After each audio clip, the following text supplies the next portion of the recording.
We are live. Welcome, everyone. Welcome, welcome, welcome.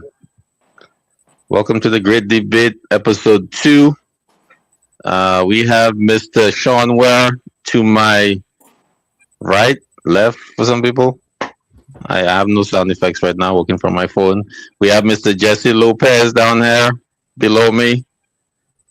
And then we have the great Jameed Billingsley sipping on something. I doubt it's water. To my left, right, left, down. All right, welcome, guys. Welcome. I can't access any controls right now, but welcome, folks. It's not the same. This is a. Sound. It's not the same without the sound effects. It's not the same. No. All right. So we're working off the smartphone right now. We're working off the Android, so we should be good. Yeah, that's the problem. Right. That's That explains. okay. We working off the Android. We're gonna be back in full effect. This is live. We are here. Yep. Sound effects are back. So today we're gonna start off with ST108 water quality. Hey, we see somebody in the background there. What's up? That's the daughter? Yes. All right. So welcome. You're gonna be just like your far away, the furthest thing from your dad if you know what's good for you. I hope so.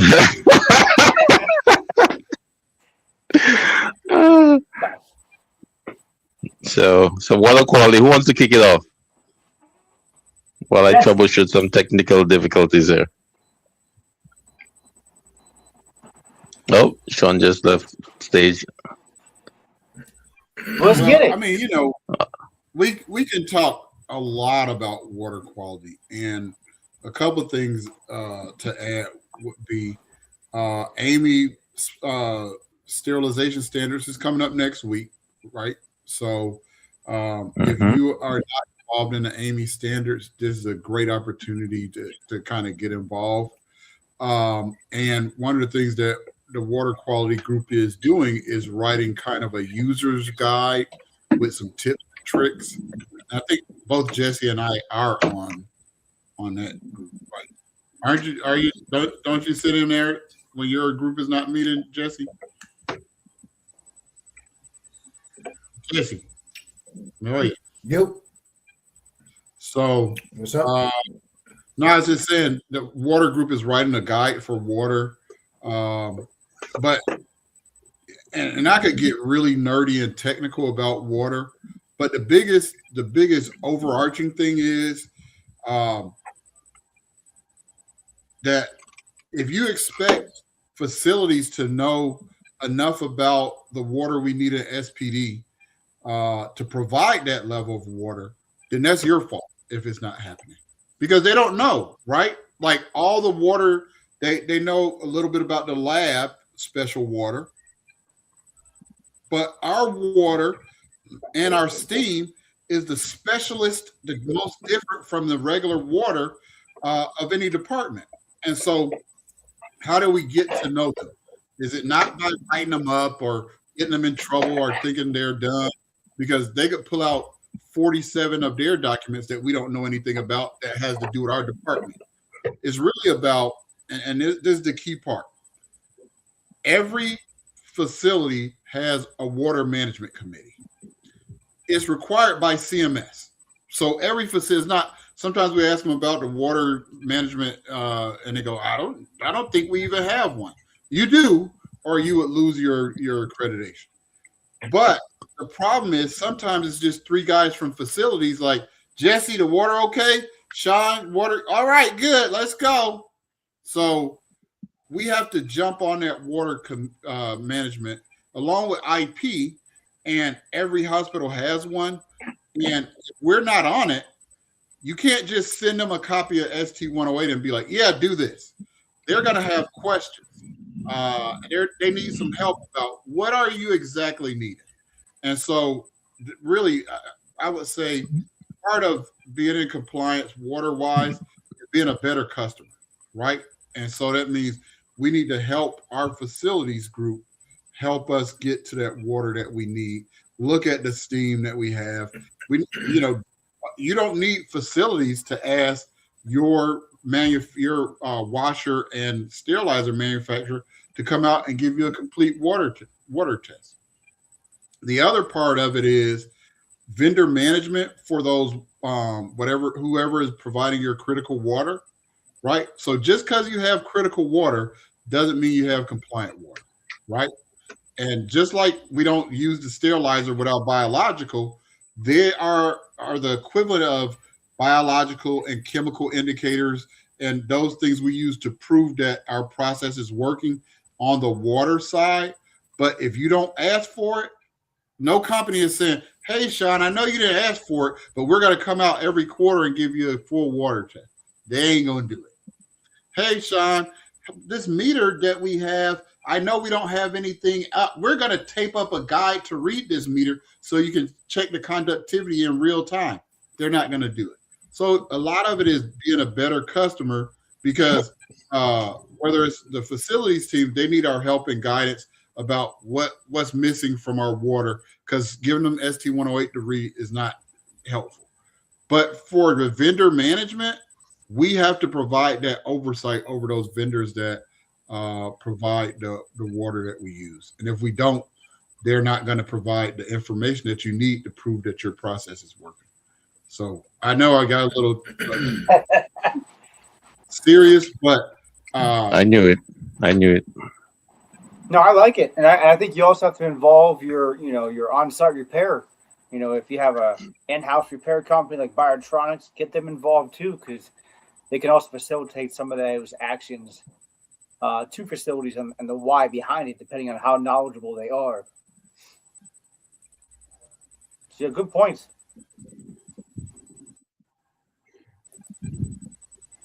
Very good points, Jesse. What's your take on the water situation there? Yeah, I just think with water quality, it's just. I know we've been talking about it for quite some time now. It's just there's so much that goes into it. A lot of people think that when it's trying to comply with that ST108, that is just putting in a water quality system in there and that's it. You're going to get what you need. There's so much that goes into it with how's the piping in your facility, the type of water you're going to have to generate. What does, the equipment you have in there require or can't operate under, because some equipment is conflicting, with the steam quality, that becomes an issue. And I think in the initial phases of it, I think a good year of you jumping into your water quality team, sterile processing, the group there needs to just kind of sit back and say, hey, this is the equipment we got. This is what we require. Now facilities and whoever your water system is coming from, they need to be the brain and butter behind all this, because and your equipment manufacturer need to be a big integral part of that conversation. Because they need to figure out, okay, what's that conductivity have to look like? What does that pH have to look like? What happens if it's not met by our equipment? What's the pros and cons? Facility has to know, hey, okay, well, you want this kind of water and, we got copper pipes. This is the downfall of using this type of water, and I don't think those conversations get had when you're putting in this new water system. They just kind of put it in and go, oh, you want a new water system? Great. And you start opening up Pandora's box. Hey, my sterilizers are blowing heating elements, or, my pipes are, I'm getting leaks every week. Well, yeah, you're generating a high quality of water and your pipes aren't in. Facilities should know that, you know what I mean? So that should be a big integral part. So there's a lot that goes into just trying to get this, ST108 rolling.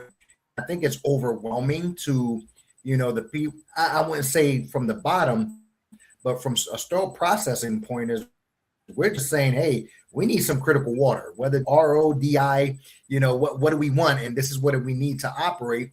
But we're not really looking at it as okay, how often do I have to change the filters in my sterilizer, or how many times I have to clean my sterilizers because we're going to have these issues in there.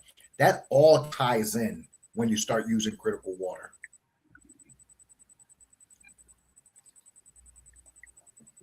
I think the other biggest thing too, And it's another amount point of I want to testing. add to that is that before ST108 was a big talk, sterile processing, yeah, we had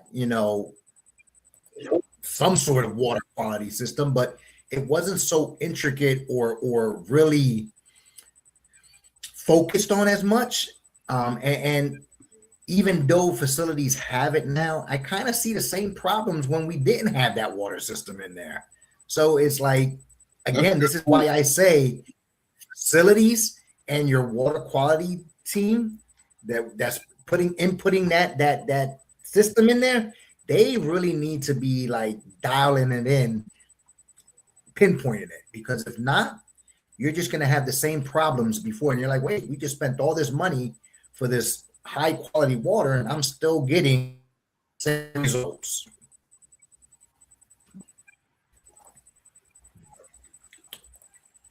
Yeah, I mean that's a real good point, Jesse.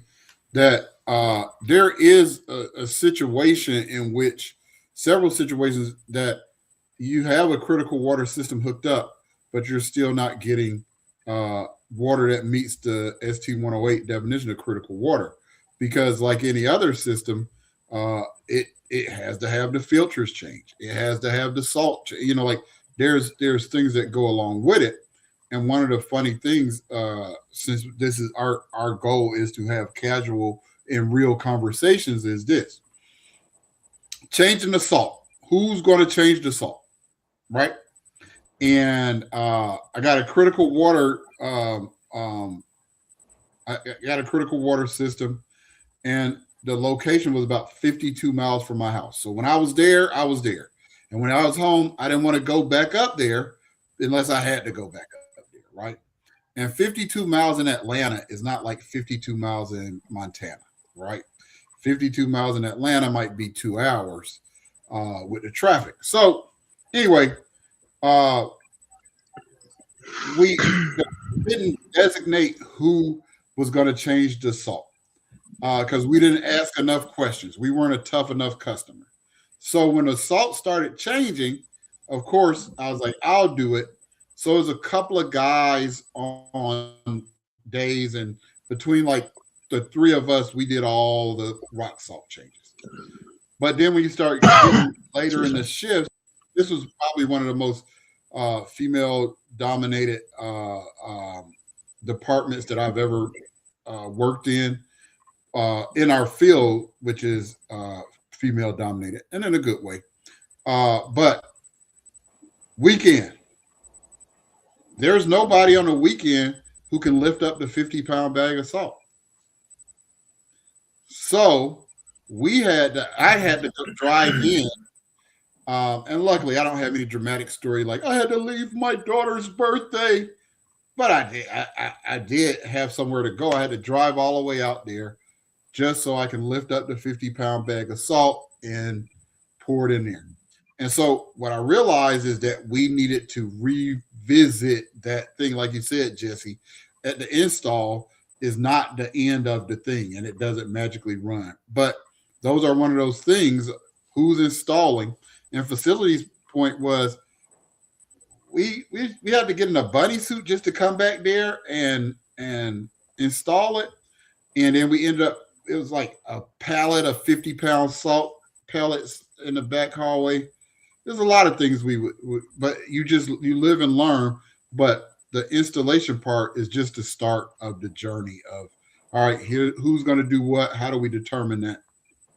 And one of the things that I will say is, I know we worked really hard to make the point of use testing by SPD reasonable, and we made it as reasonable as it can get. And we still are not doing it because we do probably more clinical assessments than anybody in the business, but we just did. Last year we did 154 departments. Yeah, that many. Guess how many was doing point of use testing? And of course, we're not gonna get it. Is it a recommendation? Is it a standard? Do we live in New Jersey? How many people were doing the point of use testing that I promise takes 2 minutes? It does include a documentation, right? 0. And so if you're not doing, if like we could blame it on the other departments, you don't know if your water is good. And what my concern is do you care if your water is good? So yeah, we could get into point of use testing, or you can order this $30 tester off of Amazon that at least tells you what the pH is, what the conductivity is. Are there any flags ringing? You put it in there, you test it, screenshot it, and then you can determine how you document it. I like when people document it in their instrument management system, but then you can kind of see, because it doesn't matter if it's 7.4 today and 7.38 tomorrow. It's just when it gets out of, like, if I do a point of use test and your water, and this was like 3 weeks ago, and I'm not making this up, is at 938. How long has it been at 938? And you're like, I don't know what's wrong with our instruments. Our instrument manufacturer is terrible. No, that's not the problem here. So again, we could talk about what we can do as the frontline people to make sure that we protect our patients and our instruments and our department. But if you have bad water, nothing that you're doing, everything that you're doing could potentially be not working.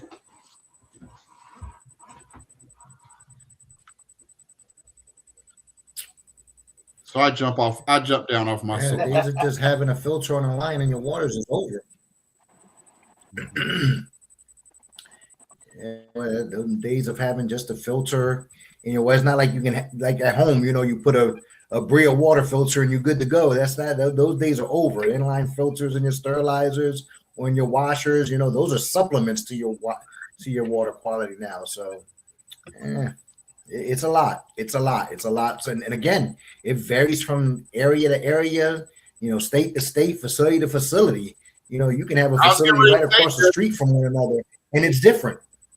Yeah, I was getting ready to say, Jesse, like you could live in a part of the country that inline Brita filter, that could be enough to get you within the range of not just utility water but critical water, depending on where you are. So yeah, that's a good point. We did a job in Chicago. Never mentioned the clients. Their problem was when it got from, because it was an older hospital with an even older piping system. The problem was it went from modern fancy thing to cast iron, from cast iron to, can't make this up, oak. So again, if you're not testing, you don't know. Huh. Yep.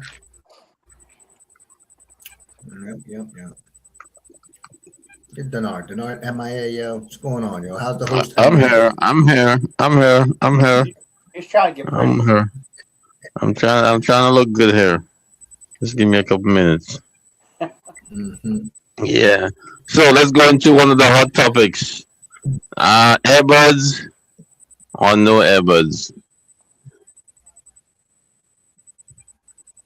Is it okay? Wait, what is it? What was the topic? Earbuds or no earbuds? Headphones. Headphones, basically. Yeah, headphones or no headphones. I said no. I'm a no on that. Once earbuds came into the whole picture of sterile processing, and you're talking about in the work area, just in general, because in the work area, it went from hair being in the tray to finding earbuds in the tray. So, yeah, I say no earbuds. No earbuds. I'm no all the way. Earbuds for you? No. Oh, no Earbuds. I agree. And I'm not really an Earbuds but we fan. gotta play. But here we go. I'm getting ready to upset We those can play apple devil's cards. advocate on this one too. Go ahead, Jesse. I'm letting you play devil's advocate. We can play devil's Mhm. advocate. If we All are right. doing an ear pod and wearing a over our ears, would that be a problem? It would be a You better Fall out, you fall situation. into your hairnet, right? It would be a better situation. So just say you're wearing a watch, but it's It'd be under no your different than saying- long sleeve shirt, your jacket, right? Yep, it'd be no different than saying, okay, you're allowed to wear stud earrings, as some facilities allow you to have. Okay, but if your stud earring falls off, if you have a hairnet on it, then we good, right? All right. Yeah, true. You know. Or if so you're wearing a watch, but it's under your jacket cuff. You can't have both earbuds in, but you can put one in. How about that? I'm on the fence. All right, so I'm getting ready to be the devil's advocate because I must be the only person. I have no problem with earbuds. I think that's a pretend reason of them falling off because you got people with glasses. Jesse mentioned earrings, nose rings, whatever, right? And I think we all four of us grew up in the days that when you were back in decon, what was decon known for? Music. You blasting your music, right? Because you know that helps you concentrate. When you get ready to go work out, you put music on. If you were getting ready to do a big project, when you get ready to go study for something, you're going to have music. I think it's I think very scientific reason not to wear it. We just don't want people to wear earbuds, and I get it. But as you adapt to the group that to carry this industry forward, no earbuds is an unnecessary burden on a younger group. My daughter, you guys know I have a girl dad. I have my sons are older. Every time she washes dishes, earbuds. Every time she's doing a chore, she has some Beats. She has some AirPods that are lost somewhere in the house. But anyway, the point is, there's no scientific reason not to have earbuds. We just don't like it. It doesn't look subservient enough. It doesn't look. Hey man, these guys are not at the cash register with an AirPods or earbuds. They are working and concentrating. They don't have desk phones like all you guys do. They don't have that. So why not let them have AirPods? And I know it's easier to say as a consultant than running the department, but even though I was running the department, I didn't have a problem with it. And I just think it's one of those things, those relics of subservientism that there's no scientific reason not to have AirPods.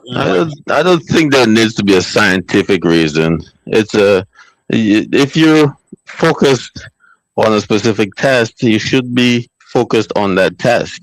Like earbuds is a distraction, like any other distraction. You'd want somebody with watching a sitcom on their cell phone while cleaning, right? That was a distraction. When you're in decon back in the day with your music blasting, with the boom box that was contaminated, that had all the residual biofilm, that was distracting. Yes, it was in some ways. Tied to your phone. Oh no! Now, the funny thing is, Sean, I am very strict on phone use. I don't play on your phone. Like that's dereliction of duty and patient harm. So I know where your earbud is connected to your phone.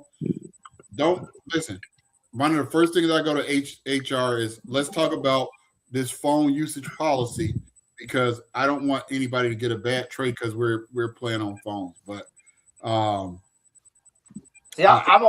my biggest thing is it's tied to your phone. They take phone calls, the personal phone calls, and then they don't hear the department phone or answer the department phone because they can't. That's one reason. Exactly. I'm okay with Deacon Tam, but I'd rather have a boombox playing, something back there's a decent volume, and on the clean side, you can have like a WoW playing music or your workstation. But there's too many alarms you got to pay attention to. True. So true. That's why I think that's my biggest issue with the AirPods is people taking personal phone calls and having a whole conversation. I don't believe in that. I don't believe in that. But again, that for me, Jesse, that means my supervisor not doing their job. What? How do I know that someone has the earbud having a conversation when every time they see me they keep quiet? You're not gonna be able to. That's borderline being psychic. Like I walk in the room, they're quiet. When I walk out, yeah, my supervisor just came by, so I had to shut up. Or they're like, hey, he's about to come around. Hold on, real quick. I want my supervisor on the phone. So they're gonna be quiet from the end of huddle till they go to lunch. So if they just want to hear the other person on the phone that bad, yeah. I've seen people watching TV series while they're working. Right, it's a slippery slope. Sean, and this didn't have anything to do with AirPods. I'm there, and if I come in, you know why I'm there. Everybody knows what I do, right? So this is what be on best behavior. I turn the corner and I hear, I'm a sports fan, and I hear the Knicks game. And I was like, man, they got a radio? That's crisp for a radio. I come around the corner. My man has one of those super big iPads open, watching the game, doing a trade. I was like, oh, who's winning? He was like, yeah. I'm like, okay, all right. Well, I come back and get an update, or I'll get an update. You do trades at the same time while you're watching the game? Yeah, I can do it. Man, that's tough because like when I'm texting, I can't I can't stay up on the TV. How you doing Netflix and chill, and you're like, wait, hold on, what just happened? Go back.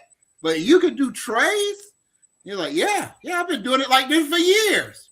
I was like, oh, okay, right there in the report and I'm like, so I went to the supervisor like. Hey, you got a guy watching the whole game with no earphones, nothing. They're like, oh man, not again. Yeah, he just does it. Not on my. I don't know how you. So let's go down that rabbit hole, and about people making videos while they're working. Yeah, that's it. Yeah. It's like we want to broadcast our industry to the world and to get more people invested in our industry. But then you're penalized for making videos or content about our industry. So what's your stand on that? I think if you're making, I think especially with what I do, I think if you're making any content for our industry and any industry, you cannot brand it. You cannot brand it with the facility, and you have to have permission, right? And but I think it's good when you have good stuff. Like that's how I fell in love with Jesse. Like to me, Jesse was making the best training videos, like real time. Like yeah. This is how you do it. I used to love his videos, and I was like, Jesse, you should stop doing these for free and make people pay you for these, because it was really like if I was trying to train an educator or a preceptor or a trainer how to train somebody, that's how I would do. So I like the videos, but I always say when you're making the videos, make it as if the CEO is sitting in front of you. So if you got on super tight scrubs, if you're talking and disparaging about somebody who you work with or a group. So again, if you're making SPD videos and you're bashing the OR, that's not helpful. whether you make that from your house or not house, or you're bashing IP or you're bashing EVS or whatever. But so I like videos. I think they are a huge help to the thing, but you do have to make sure that this younger generation, they take in all these precautions and be like, okay, 1, 2, 3, yeah, throw them out. If I want to make a video, I'm gonna make a video. So that is a challenge with that video making. I want to hear from Jesse. Jesse's videos were very, very informative. I do miss those. Talk to us. Talk to us. Thank you.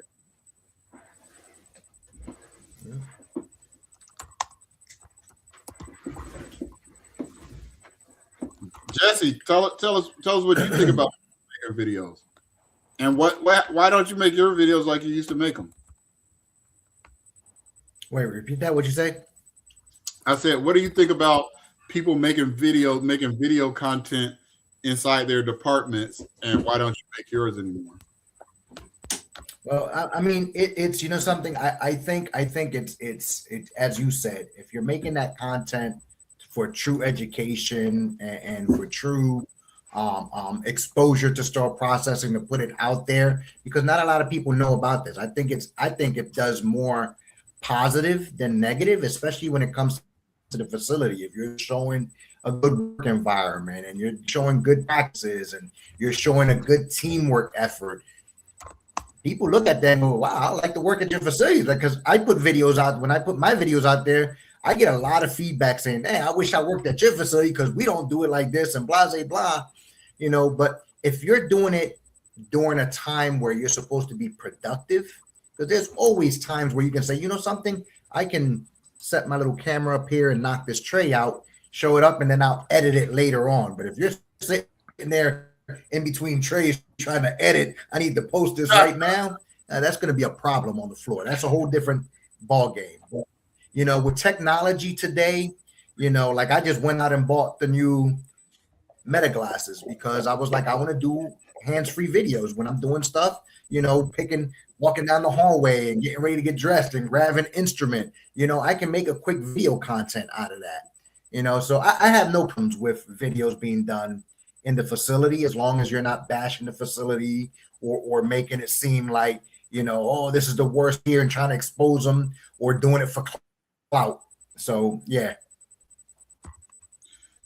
What, Jesse, what if they just want to show how fine they look in their scrubs? Wait, what if they did a what? They just want to show how fine they look in their scrubs. I mean, that's a whole video genre of look how fine. Let me do a 360. Look how fine I look in my scrubs. I know that because Sean has like 17 videos like that. Hey now. Yeah. Those videos are private. Again, it's everyone's on every social media platform. Everyone's on every social media platform out there. Everybody has their little bathroom breaks. So the little selfies in the mirror and things of that nature. Hey, if that's what you do on your time, as long as you're not exposing my company or making it seem like my company is the runway model, I'm good to go with it.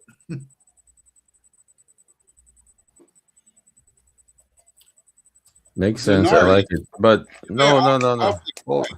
Hold on. I'm kind of put off by some of these comments, like we all of a sudden now we want cameras, and I'm cracking my eggs real quick. Cameras. I'm all for cameras in departments. So Jesse made the comment. That's a whole nother debate. Should we say that for the next one? So no. Hold on. Can you guys hear me? Yeah. Can you guys hear me? Well, yeah, I can like you don't hear me. Like, come on. You're concentrating on cracking those eggs like you got on some earpods. You see? So yeah, so like Jesse said, like if you're saying so something, he can't be productive and do videos, right? So if you like, so yeah, so Jesse, you may think you're saying something good, just like my presentation last year was on social media. You may think it's something positive you're sharing, but then you have sensitive patient information or information from that facility that they don't want shown. Like you may have a leak in the ceiling, stained ceiling tile. You may have a couple of issues in your background that yeah, you're showing the positive part of what you want to show, which you think is positive at the time because standards change. But then that video lives on YouTube for years. Now somebody's seeing that, they're like, oh, what's going on with Jesse? He's not wearing gloves on his instruments right now. It's not mandated to wear gloves, but that could change in a couple of years. Then you might get some inquiries about that particular process.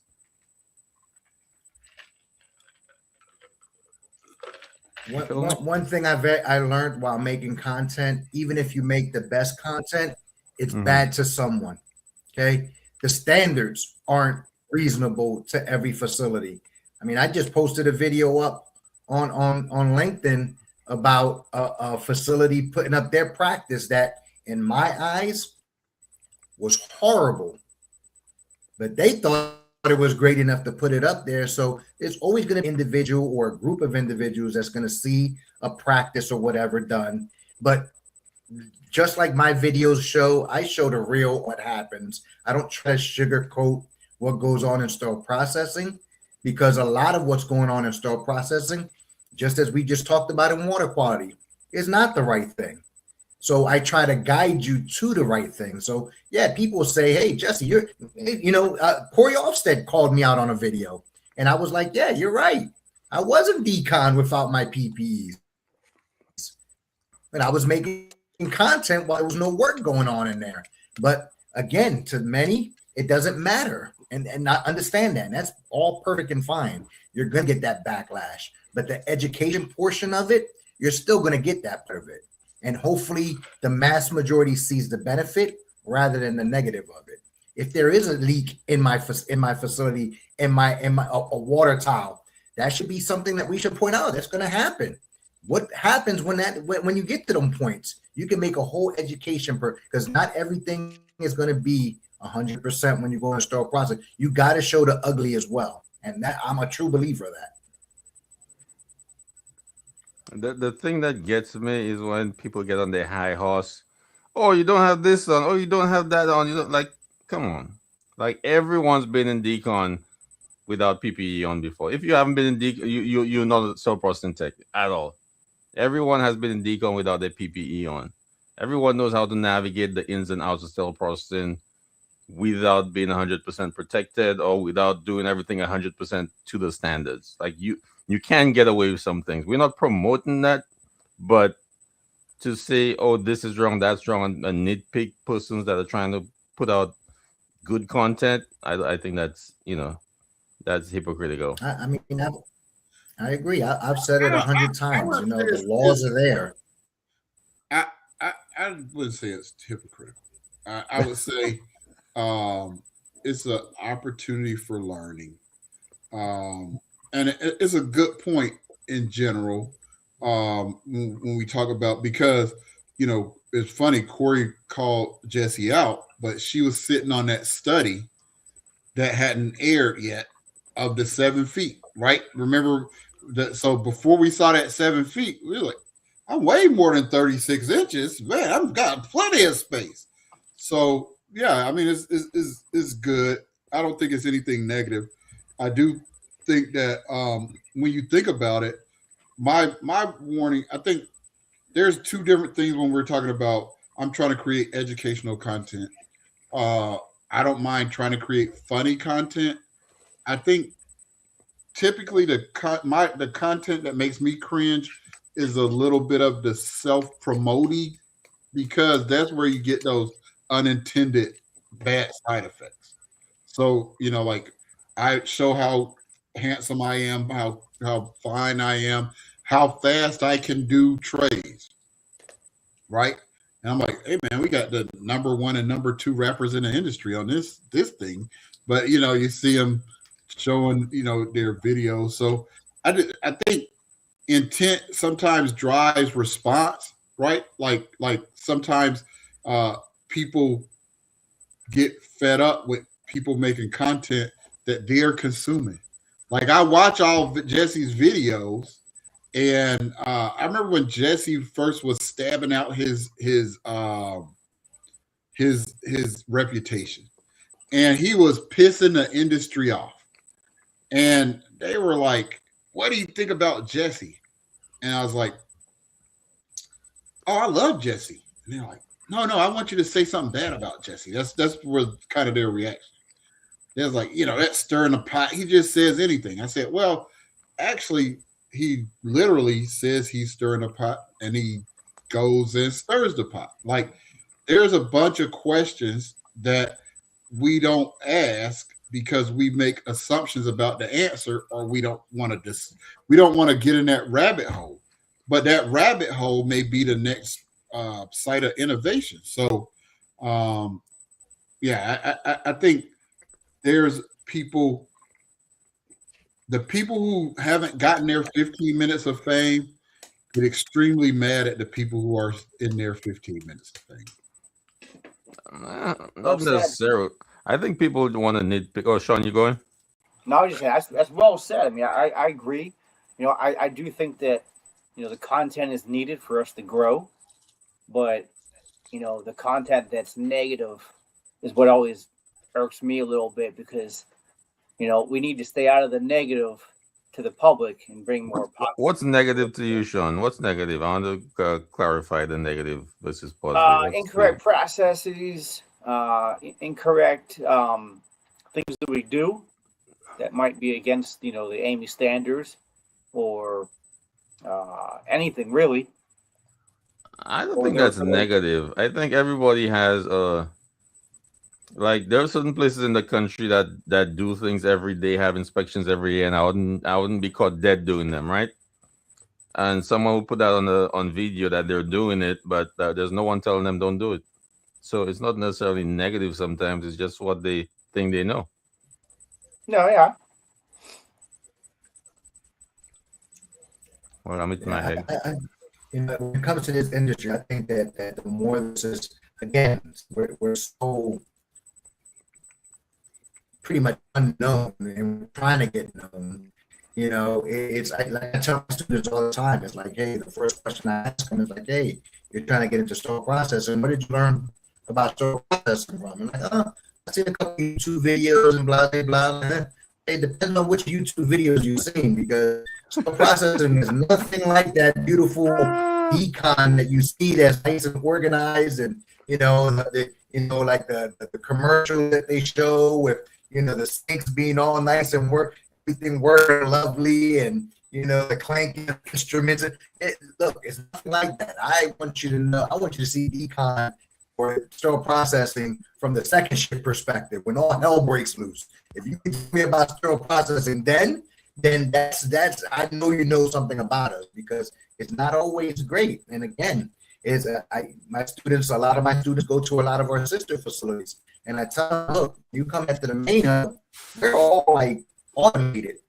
You're not gonna get that where you go to. You got to do some heavy lifting, pushing and pulling, and touching racks. We don't do that. You're gonna have to be doing all that. And they're like, oh man, it's an eye opener. The space we have compared to what you go to. That's what I want to see when I do content. When I see content and I do content, is I want to see the nitty-gritty of it, good, bad, and ugly, because it's not always great. So let's put a question out to the group. Anyone watching, what kind of content would you want to see for this industry? Before we move on to the next topic, I guess, or put it in the chat for us to look at later on. No, that's not a good angle.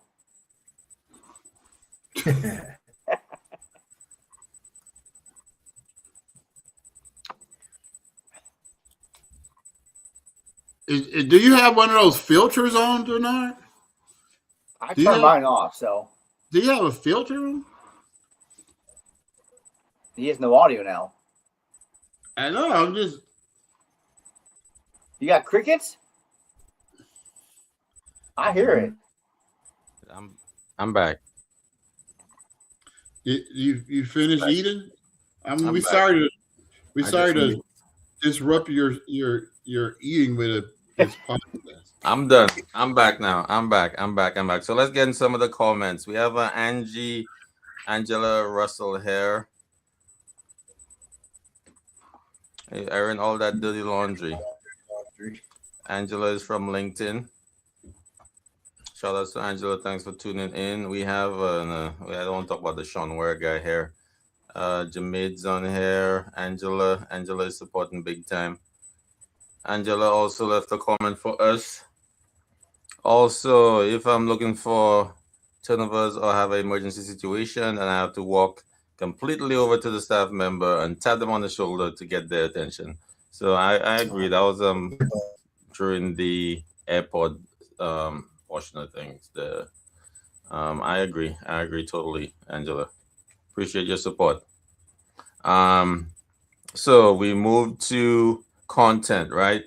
So my take on my additional take on the content situation is misleading content. That's one thing I do not like persons, and I won't name names, but there are persons who post misleading content. I know you get your clicks and you get your likes and whatever, but for persons that are new in the field who do not understand the process and the field, they will take that literally and they'll roll with that. So I try not to feel post like you're calling me out. I feel like you're calling me out. So for I literally try when it comes to like industry jargon to not post misleading. I'll post something funny, and you know it's funny, but to start a video with misleading content, I frown upon that. What happened? You were posting those funny things and you just stopped, man. What happened? Nobody gave me like any feedback. No. My producer said stop. No, I'm just kidding. Yeah, I'll start back. I'll start back around April-ish, mid-April. I'll start back. What month is April? April. What was in that egg? I have an accent, okay? I have a strong Latino accent. Okay. Why are you laughing? What's so fun? Like, you don't like Latinos? Senor, you don't like Latinos? I just want to know why that mic's in front of your face. I know, right? That's my setup. That's my setup. Yeah, man. Like, who's in charge of this? Who's in charge of this place, man? You better get. Let's get some production value. We start off on one of those free phones, and now man, come on. Free phone. We start off on a cricket phone, and so I have a question. That was my topic. So, okay, now you get a tray in the decon area, right? A tray in the prep area. You get a tray and it's soiled. It has an instrument that's soiled. What do you do? What are you supposed to do? Wait. The question: we get a soiled instrument in the prep and pack side? Yeah. on the prep and pack side. Yeah. And we'll trade back. Yeah. The whole All right. tray. Okay. All right. Y'all agree with that? All right. So where did that soiled instrument come from? What location did it actually come from before it got to the rack, before it got to your workstation? Where did it come from? The The unit. Came from Econ. Yeah, it came from a washer, right? The unit. So you have a soiled instrument in a washer, right? So everything in there is wet. Everything is, gushing around. And then you have a soiled instrument on a rack. Maybe that rack sat there for half an hour, 45 minutes, 5, 10 minutes. Who knows? That rack was there with that soiled instrument in it, probably dripping some type of fluid onto other instruments. Should you send that whole rack of instruments back? Or should we just stick to one instrument? Because that whole load could be contaminated because you have an instrument that wasn't properly cleaned in there.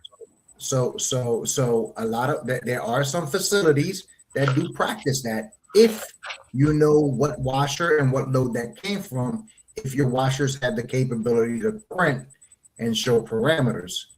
So if you are capable of, and if you're scanning trays to that washer. If your scan points show trays going to a specific rack to a specific washer, then that would be considered a best practice. Yeah. Okay. What do you guys think on that? Let's not get carried away. But first, we got to get to the part of the industry where we're sending the whole tray back, because very few facilities practice that. Now, if we say we're raising the standard now, and we're saying contamination and soil, and at this point, I think we're looking at vicinity to what's close to what, the probability of contamination being proximity, right? So if you're in a load and you have water splashing around, you have a drying cycle, everything's getting sprayed together, and you have a bloody instrument, a bloody lap instrument, and that instrument was probably dripping down on other instruments, right? Within that washer. Yeah. Should you recall that? Because technically you have bioburden moving around in that cycle, especially if it's on the top rack. That thing was dripping there for you, who knows how long on other instruments. So you might not visually see that bioburden, but it was there. You are absolutely correct. So let's take it a step further. So now we go from, like Jesse said, we trying to get people to send the whole tray back, which we're not there yet. So now we're going to send the whole rack back. Then we should just send the whole washer back to decon. Then we send the whole decon back to the OR. Then we send the whole OR back to the manufacturer. We're doing a lot of theoretical, non-scientific suppositions.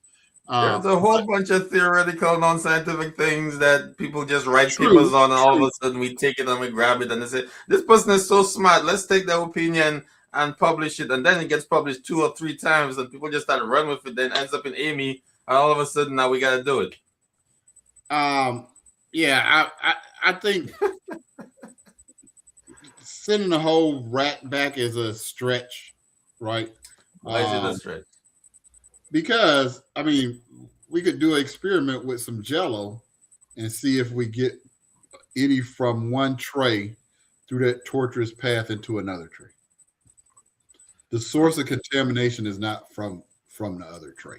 No, if it's dripping. No, I missed it. Sorry, my child decided to work out in the middle of this live feed here. Hey, man. So you're saying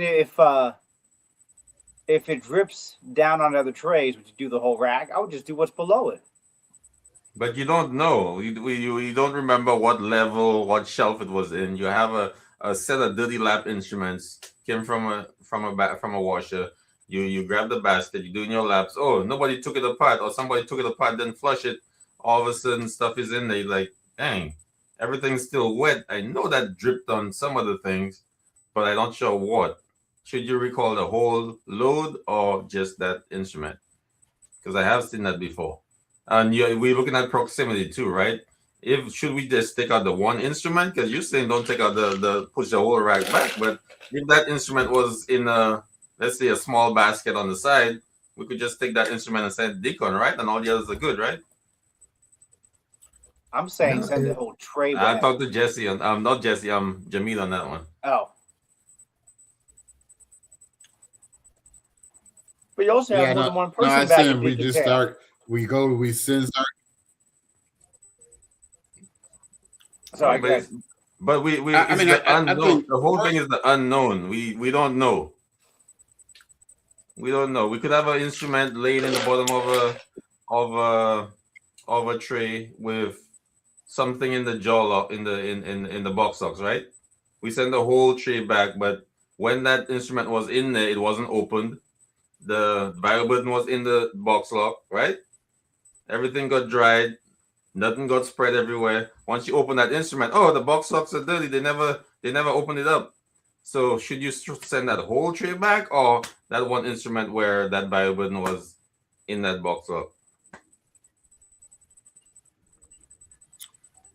I mean, I get where you're going, but we got to put we got to be realistic, right? And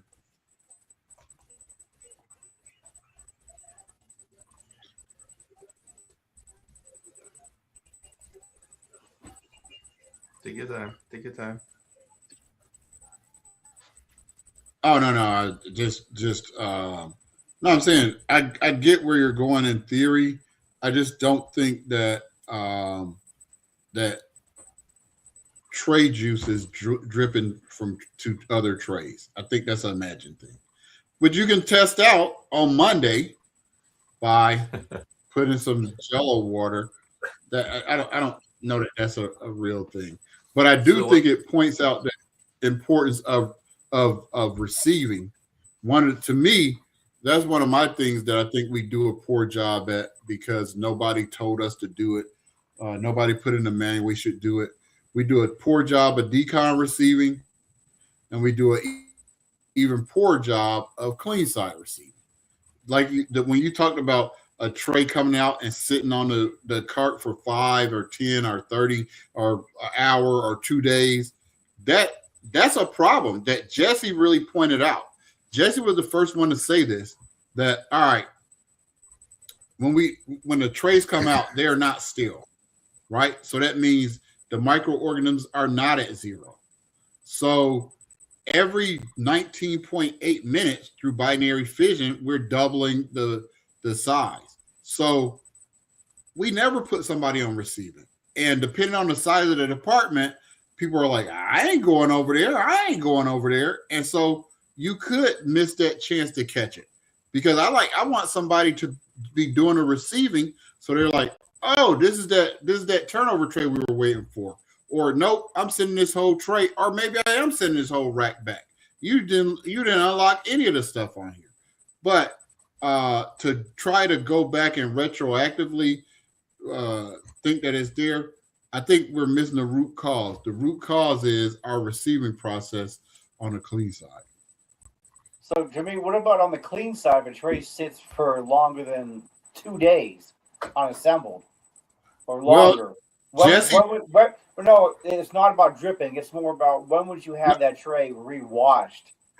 I mean, Jesse is the first one who started that. Jesse is the first one that started that. And I mean, when you start thinking about how we let vendor trays sit in there, which have the biggest exposure that we have, I don't know. I think that one of the things that we as a group need to do better is we can do experiments on these things. We can do literal experiments on these things and see. Like, we could literally take a fake tray of instruments that we don't use and then, just run it through and see how long, and just culture every 72 hours. What was it at 24? To send one out at 20, at 48, every 24 hours, send one out. And then we could have a recommendation for any ST79. Here's the thing that I'm actually, it's funny that we're talking about this because I just did a video today that I'm going to post later on, but your backup instruments, how often do you clean those? They're sitting on your walls. No, some people don't need them at all. Ever. But it'd be interesting to do a soil test or an ATP test on those instruments to see what kind of numbers you get back or what kind of results. Because that would tell you right there, because again, they're not in a, hermetically sealed, closet. There's no HEPA filter air in those closets. It's just a regular closet. And everyone in their grandmom touches them. Those that wash their hands that go to the bathroom and those that don't. So it'd be interesting to see what those instrument readings are with soil testing and ATP. And that would answer our question about those instruments that sit on a rack for 2-3 days a week. The other part I put on that on those videos and that thought process is, and this is the argument that a lot of people have, should we wear gloves on the clean side or not? If our sterilizers can't handle our hand microorganisms, then they're not going to handle gloves because we're touching them with our microorganism hand to put those gloves on. If our sterilizers can't handle basic noscomial and not noscomial, natural flora on your body, then your sterilizer isn't working properly. Yeah, I mean, you bring up some good points. I would say, Jesse, ATP testing and cleaning verification testing, which I'm a fan of both of them, not the same as microbial cultures. So I would be more interested in I would be interested in microbial cultures, and then supplement it with those ATP testing and cleaning verification. Yeah, I mean, I could tell you about a shadow of a doubt with microbial culturing for instruments that sit, those numbers would be off the chart. I would love to see it. I would love to see it. Well, gentlemen, we have spent an hour together on this Friday night. Now it's time for me to spend some time with my family. Thanks for letting me come on. Great time as always. I know I'll see everybody on here in the next month or so. Who am I going to see next week? You coming down? Definitely. I know Jesse. You coming down, Denard? Coming? I don't know. I'm undecided. Sean? I was, but I can't now. Okay. All right. I'm gonna be joining virtually though. Okay. See you in the next month or so. Yes, sir. All right. Yeah. So you guys staying on, or you're letting? All right. So we stay. We continue. I think we have some more topics. What the topic? The bourbon. I'm not really a bourbon expert though. I just drink what's in front of me. That's my expertise. If it's available, I drink it. I mean, I'm not an expert. I'm not an expert either. I'm a bourbon and whiskey lover. There you go. That's rye whiskey right there. Something I just picked up. It's pretty good though. Yeah, what's the rule between whiskey and bourbon? I forget the rule. You can't call a whiskey a bourbon a whiskey, but you can call a whiskey a bourbon. I forget what the criteria is to be called a whiskey or a bourbon.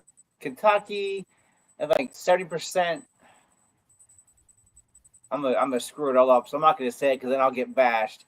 So it's like 70% something, and there's a whole criteria. To be a bourbon, I think it has to be fermented from corn or something like that. It's not like rye or anything like that. I forget the whole rule. Yeah. Thank you to Jamil for joining. Yes. Good to have him on. From his home studio. We really appreciate that. Hopefully my laptop will be up and running. I'm going to have to take it to the computer guys to fix it up. You gotta get rid of the crickets too. Actually, I want to hear from the audience. When you brush your teeth, you rinse before you brush, or you rinse after you brush? Or do you not rinse at all? Huh? What if you just swallow? Oh boy. What was that? What if you just swallow? Yeah. No Didi.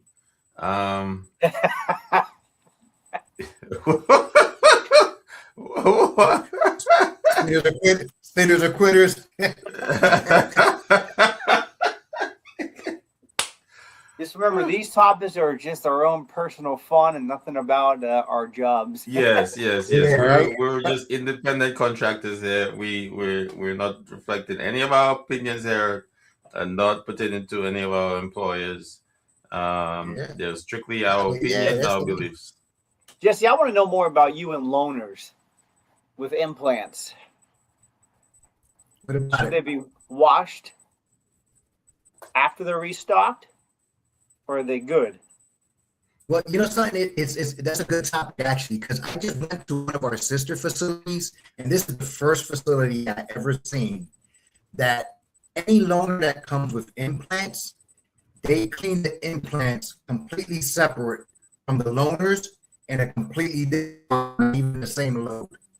So they take the loaners out, they'll take the implants out, tag it with whatever loaner it came from, put it in a little separate basket, and they do their whole different wash cycle separately from the instruments, which I thought was a fantastic process.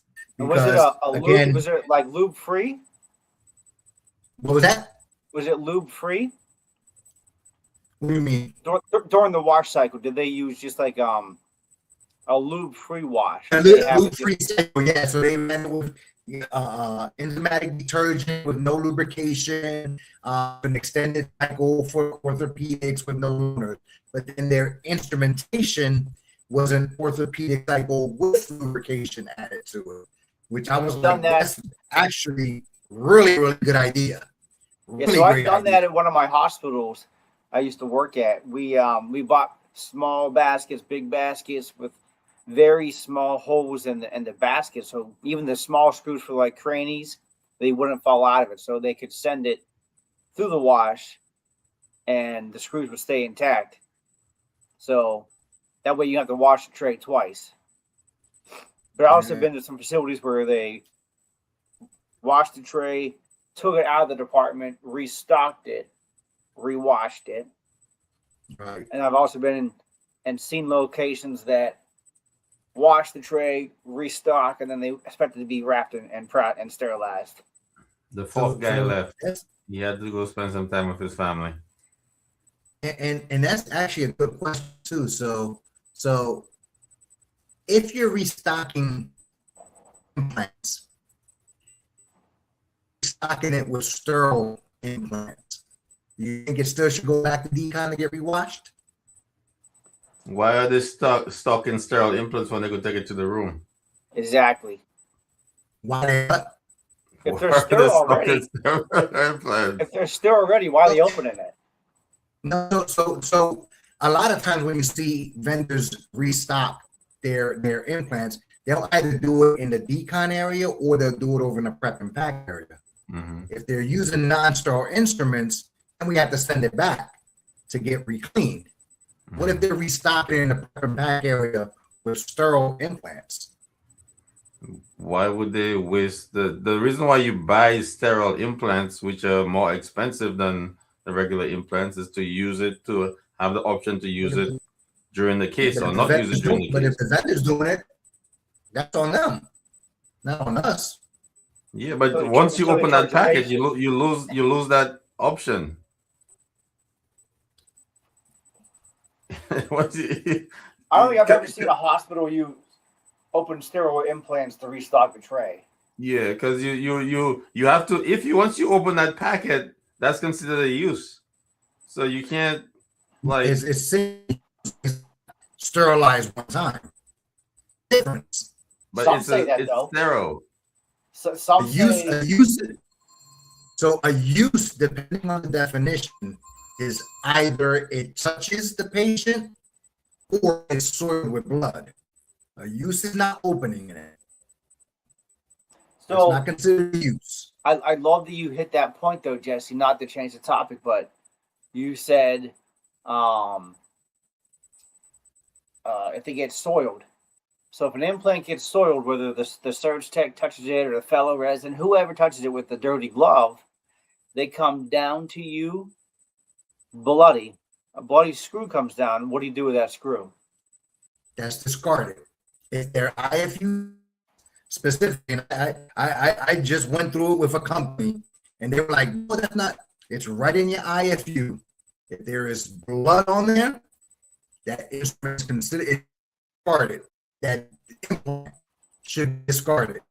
And then they had verbiage in their IFU to differentiate implants from actually instrumentation. That's where they were conflicted their own IFU. So they read, were like, no one's ever pointed that out. So if there's blood, if it comes down with a bloody screw, and their IFU says that there's any blood on an implant, it is to be discarded, then it gets discarded in the decon area. I feel the same way. So I agree. And I had some vendors always tell me, like, well, you can't throw our implants away. I'm like, well, there's blood on it. Technically, it's soiled and it's contaminated. I'm not going to reprocess it. And again, for purpose, is do what's going on in front of you. they take that screw out of the patient and just put it back because it was the wrong side. We don't know that. Yep. So I would think that would be. We have Angelos coming here. Vendors, vendors took in a separate vendors area. Once the tray is stocked, it goes to decon because the set is left the area alone. It goes back to decon. And I agree. If and again, this process that Angela's talking about, so we have to understand: is this being stopped after cleaning, or is being stopped after a procedure? Because if it's stopped after procedure, then it actually should be stopped at points of use before it even comes down to the sterile processing area. True. But understanding that they have to have their PPE on because they'll be touching instruments. If they're doing it after the cleaning area, after it's being cleaned, then again, this can be taken to a separate vending area outside of one, but and as you stated, because it left the area, we don't know where it's been at or what happened. He might have dropped the whole screw caddy and just restocked it. So yes, it goes back to decon then.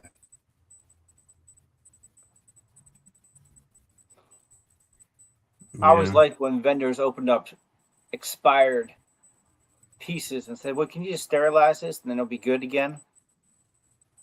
Yeah, right. I remember when vendors were the experts.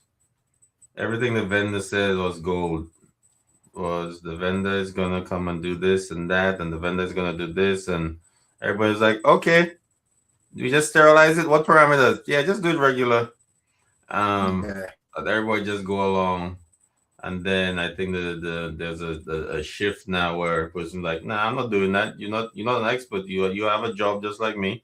And some vendors are not versed. There are some that really know their job, really know sterile processing, aseptic technique, and there's some that just don't.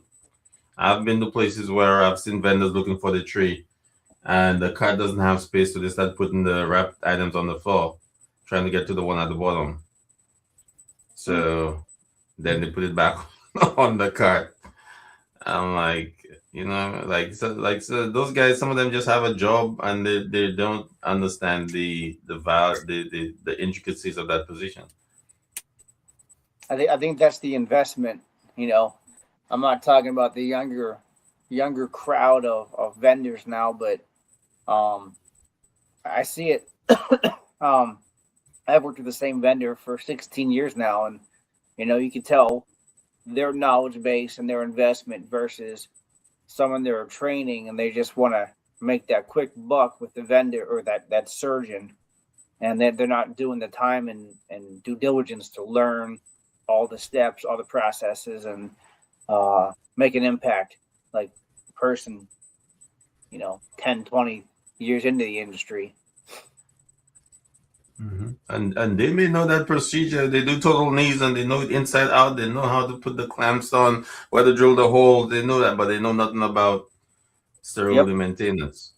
Yeah, Melinda, I know sometimes it is valid. I just want to see that IFU anymore before I just say, "Oh yeah, these are expired. Yeah, I'll reprocess them for you." I need a letterhead or a CDIFU that states that they can be re-sterilized if outdated. And how many vendors actually know the IFUs? They give it to you. Sometimes they give it to you every time they transport. But how many of them actually read that document and know what they're handing to you? Yeah. They will put mixed instruments in a tray quick to tell you this is an extra set. Can you just do up this extra set real quick? They can see the parameters, different brands, when the instrument was made, if it was wood or not. They'll just, "Hey, this is the extras just in case something goes wrong." That's kind of saving your time because we have we have a little bit of everything there in case there's a hole in the wrapper. You could just put this, and you're like, "That makes sense. I don't want to do 5 extra trays. I'll just do the extra tray." But the extra tray has like multiple parameters in it for multiple IFUs, and you're just like, "Okay, that saves us time in the long run." They'll just pop the extras if something something falls. Yep. Yeah, I agree. Definitely agree. What's on the topic there, Denard? You got the topics. I'm blind right now. Kind of. You're blind? Oh my Yeah, goodness. I can't see. I'm a field guy. Can't see much. You'll see me with my stick, my little walking stick, side to side. So we went through. Oh yeah, I have my phone. I have my phone now. This is one about, do you ever hide in the bathroom just to escape at work? What the topic? Do you ever just hide in your office, or I guess, or the bathroom to escape? No. To escape what? I guess the fire is at hand. No. You gotta face the fire. You know, I just watched the little Facebook pep talk there. You're a fireman. You gotta put out the fire. You know, you gotta attack the fire, extinguish the fire. Right? You gotta go for the flame, put it out. You know, and come out the other end. Yeah. You gotta embrace the heat. I always will walk into it. Yeah, just walk into But it. sometimes you need to step away, but you better get right back out there to figure out how you could do it. Sometimes you need that quick escape to reset yourself. No, there's no reset. No, Yeah. there's no reset. No, you gotta no timeouts. No timeouts. You gotta look up an IFU. You play through contact. No You gotta look up timeouts. the IFU, man. You gotta step away. You gotta play through contact, buddy. You gonna pull out your phone, your Android, and look it up. You gotta play through contact. That's how you get the N1. Play through contact. You shy away from contact, you won't get that bucket. I like this topic. This is from Darcy. What would your job be outside of healthcare? Outside of healthcare, if I were to have another job, probably wouldn't have a job.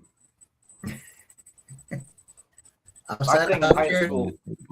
I'd probably be working for myself. yeah. Honestly, if I was if outside of healthcare, I'd probably be like invest in auto mechanic. I'd probably be an auto mechanic. Okay, Jesse, hire me. I can do bricks and wheels. Don't hire him. Hey, I can do bricks and rollers. Okay, I seen That's his about trays. I seen the way his trays look. Don't hire him. I can do bricks and rollers. Actually, you know what I've been playing with and contemplating opening up a food truck. I love a good food truck, man. To me, that's too hands-on. That's too hands. Like bricks and rollers is like like everybody needs bricks and rollers. Like you can't go wrong. Like Everybody all wants the to eat, vehicles man. are there. Yeah, I gotta be hands on. I can't. I'm not that desk sit. I can't do it. My thing was, I gotta be hands on. I thought about the beer. So down here where I'm at in Pittsburgh, I thought about having a beer truck drive around and be able to provide beer to people on the street, because you can walk around and have beer sometimes, and or like in San Antonio, you can walk the river walk and have beer, food truck with beer, and now they have it. But so I lost out on that opportunity. But my thing in high school was I took AutoCAD for 5 years, and that was I loved AutoCAD. So that was my passion back in the day. Besides where I went to college for, which was like video production. But yeah, I don't know what else I would do. Okay. Yeah, I would try to trade. You retired. Who's tired? You're breaking up a little bit. Denard said he wouldn't be working; he'd be retired. Oh, I'll be working for myself. I'll be working he's for already myself. retired. I'll be working. He's almost 60. You got it. You got it. I'll be working for myself, doing something. Nobody would know. I'll just be living. But like, what the heck does he do? I don't see doing anything. He's just living life. I'll be like Melinda, just living life.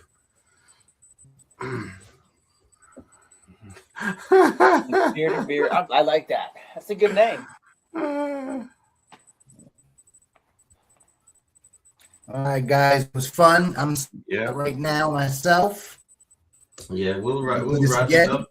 Yeah, wrap it up, Yep, and we'll yep. get something else going here, and we're gonna try to have one in a small one.